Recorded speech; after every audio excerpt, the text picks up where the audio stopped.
Friends, San online classes में आपका स्वागत है। तो फ्रेंड्स, आज हम लोग ट्रिगोनोमेट्री का ऑब्जेक्टिव टाइप क्वेश्चन आंसर करेंगे जो क्लास 10th में है। तो स्टूडेंट हम लोग देख सकते हैं, जैसे कि पहला नंबर क्वेश्चन में बोला गया है कि त्रिकोणमिति की कल्पना किस त्रिभुज के आधार पर किया जाता है।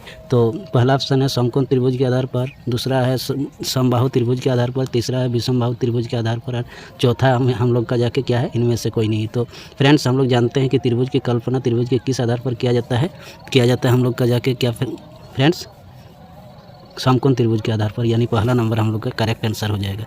ठीक है स्टूडेंट, अब दूसरा नंबर देखिए क्या दिया हुआ है। दूसरा नंबर हम लोग का क्वेश्चन में जो दिया गया है उसको पढ़ते हैं। दूसरा नंबर में दिया गया है स्टूडेंट कि साइन ए में क्या होता है, कोण ए के साइन के संक्षिप्त रूप में किया गया है, और बी नंबर में साइन और ए का गुणनफल है, सी नंबर में है साइन ए और ए का अलग अर्थ है, और ऑप्शन डी में दिया सभी उत्तर गलत है। तो हम लोग जानते हैं फ्रेंड्स कि साइन ए का संबंध साइन ए और साइन के संक्षिप्त रूप में किया गया है, यानी ऑप्शन नंबर ए हम लोग का करेक्ट आंसर हो जाएगा। तीसरा नंबर में है कि साइन का संक्षिप्त रूप साइन ए किस गणितज्ञ ने सर्वप्रथम दिया है। किस गणितज्ञ में दिया गया है फ्रेंड्स, तो दिया गया है प्रोफेसर एडमंड गुंटर ने, यानी ऑप्शन नंबर ए हम लोग का करेक्ट ऑप्शन हो जाएगा।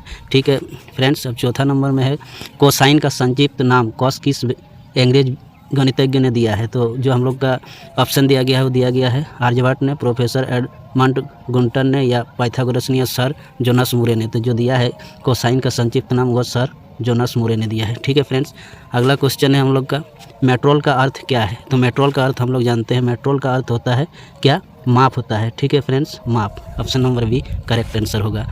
गौन का अर्थ क्या है, तो गौन का अर्थ होता है फ्रेंड्स भुजा। ठीक है, ऑप्शन नंबर ए 6 का ए हो जाएगा। अगला नंबर है त्रिभुज के कोण और उसकी भुजाओं की लंबाई के बीच के संबंध को व्यक्त करता है। तो ए नंबर में दिया गया है फ्रेंड्स त्रिकोणमिति, बी नंबर में दिया है त्रिकोणमितीय अनुपात, सी नंबर त्रिकोणमितीय सर्वसमीकरण, चौथा नंबर कोई नहीं। तो हम लोग का जो करेक्ट आंसर हो जाएगा फ्रेंड्स वो इनमें से कोई नहीं। ठीक है, अगला 8 नंबर में जो दिया गया है फ्रेंड्स, उस 8 नंबर में जो दिया गया है वो हम लोग देख सकते हैं क्या है। 8 नंबर ऑप्शन में दिया गया है sine A inverse equal to sine inverse, ये दिया गया समझ सत्य है या असत्य है।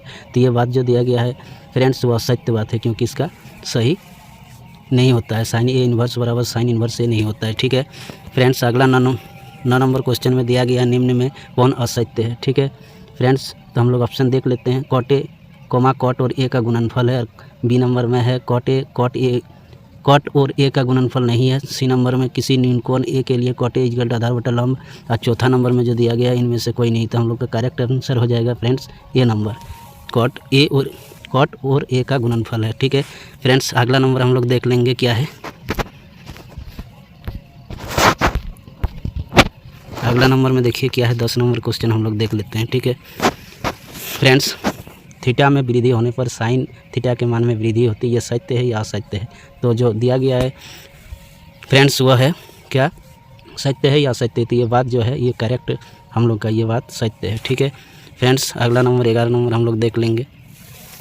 11 नंबर में बोला किसी कोण विशेषज्ञ के त्रिकोणमितीय अनुपात से संबंधित सर्वसमीकरण को क्या कहते हैं। तो इसका जो करेक्ट आंसर हो जाएगा फ्रेंड्स वो है हम लोग का क्या, अंकगणितीय सर्वसमीकरण, यानी बी नंबर करेक्ट आंसर हो जाएगा। 12 नंबर में साइन ए और कॉस ए का मान सदैव क्या होता है। तो जो मान हम लोग का करेक्ट होता है 1 से अधिक नहीं हो सकता है, 1 से अधिक होता है, ए और बी दोनों इनमें से कोई नहीं। तो करेक्ट आंसर होगा 1 से अधिक नहीं होता है।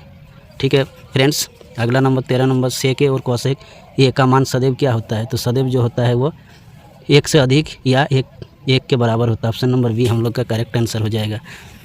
14 नंबर क्वेश्चन में बोला है फ्रेंड्स साइन ए का मान क्या होता है। साइन ए का मान जो होता है फ्रेंड्स वो ए 0 से बढ़कर 1 हो सकता है, यानी ऑप्शन हम लोग का कौन सा हो जाएगा फ्रेंड्स, ऑप्शन हम लोग का हो जाएगा 0 से बढ़कर 1 हो सकता है, यानी ऑप्शन ए हम लोग का करेक्ट आंसर हो जाएगा।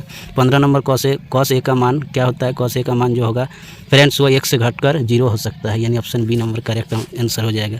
16 नंबर क्वेश्चन बोला है यदि x sine theta equal to 1 एवं y cos theta equal to 1 है तो tan का मान क्या होगा। तो tan थीटा बराबर होता है फ्रेंड्स साइन थीटा बटे कॉस थीटा। तो साइन थीटा बटे कॉस थीटा करेंगे तो क्या होगा, जो हम लोग का हमारा आंसर निकल के आएगा वो एक्स बटे वाई हो जाएगा, यानी ऑप्शन ए हम लोग का करेक्ट आंसर होगा। 17 नंबर क्वेश्चन में बोला है फ्रेंड्स क्या, यदि sine theta equal to P और cos theta equal to Q, तो पी और क्यू में संबंध है, तो इसका संबंध जो होगा friends P square plus Q square equal to 1, यानी ऑप्शन नंबर बी हम लोग का करेक्ट आंसर हो जाएगा। 18 नंबर में बोला है फ्रेंड्स कि 2 sin 2 थीटा इक्वल टू √3, तब कोसेक 2 थीटा का मान क्या होगा। तो देखिए कोसेक थीटा बराबर होता है 1/sin थीटा, तो जब हम लोग साइन थीटा को करेंगे तो sin 2 थीटा इक्वल टू √3/2 हो जाएगा। यानी यदि हम लोग करना चाहेंगे फ्रेंड्स तो क्या होगा, जब इसको बदलेंगे तो साइन 2 थीटा इक्वल टू हम लोग का क्या हो जाएगा, √3 ऊपर रहेगा और नीचे 2 साथ में नीचे आ जाएगा, ये आ जाएगा। जब कोसेक करेंगे तो होगा 1/sin 2 थीटा, तो 2 ऊपर चला जाएगा, यानी हम लोग का करेक्ट आंसर होगा फ्रेंड्स वो क्या होगा, करेक्ट आंसर 2/√3 हो जाएगा। ठीक है, इन 18 का भी आंसर करेक्ट होगा। 19 और आखिरी क्वेश्चन ये हम लोग का फ्रेंड्स क्या है, इसको देख लेते हैं। साइन थीटा इक्वल टू 2/13, तब tan थीटा इक्वल टू क्या होगा, तो tan theta equal to sine theta बटे कॉस थीटा होता है, तो हम लोग उससे निकाल लेंगे फ्रेंड्स। तो जो हम लोग का करेक्ट आंसर निकल के सामने आएगा 5/12 हो जाएगा। ठीक है फ्रेंड्स, ऐसे ही वीडियो पाना चाहते हैं तब चैनल को सब्सक्राइब कर लीजिएगा और बेल आइकन को दबा दीजिएगा ताकि आपको सही नोटिफिकेशन मिल जाए। Thank you for watching the video.